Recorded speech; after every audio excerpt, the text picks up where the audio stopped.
مدلوع ومصفوف. خلاص يا باشا، انا جايه قصد حضرتك في خدمه، بس يعني مش هناخدها بقله القيمه. هو ده يا دكتور؟ خدمه؟ خدمه ايه يا روح ابوكي؟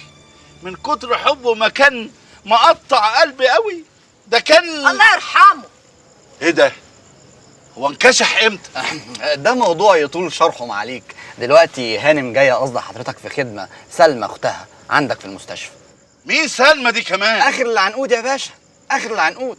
وتعرض لها واد مجنون كده، خد منها اللي هو عايزه ورماها في الاخر من الشباك. قطع لسانك، دي رمت نفسها عشان ما يلمسهاش. شوف يا اخويا مقصوفة الرقبه، صحيح اللي اتنيل يتجوز وخلف ما ماتش. قله ادب مش عايزه.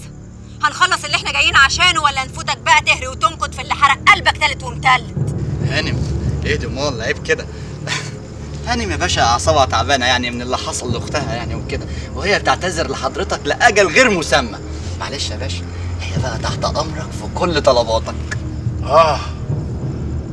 حلو قوي كده. وريني بقى جمال خطوتك، وابقى عدي بكره على وليد بيه يشوف عرقك. تحت امر معاليك يا فندم، تحت امر معاليك. هانم يعني راضي الباشا، حاولي ما تزعجهوش. ها مع السلامه انا يا فندم. تعالى هنا قرن الكلب.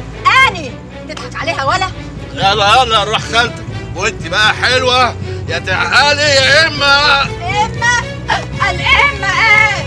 الامه دي انا اللي هوريها لك دلوقتي. فوزي جلال، انت حيطه منك ليه؟ انتوا فين يا ولاد الكلب؟ اني بقى هنوريه. اني هانم الباشا، ورحمه امك اللي ما عرفت تربيك لنقطعك حتت. قوموا يا باشا. جرجروها، انا فايزي. جرجرها وحصلني بيها على فوق. قوموا يا باشا.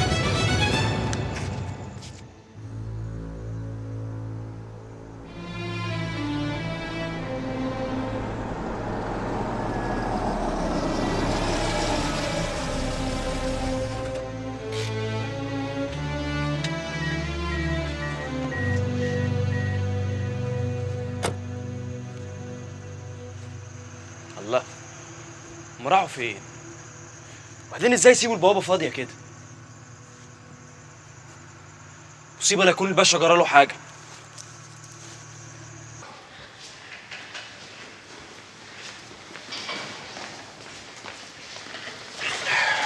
هو فيها جلال؟ ماليش فيه.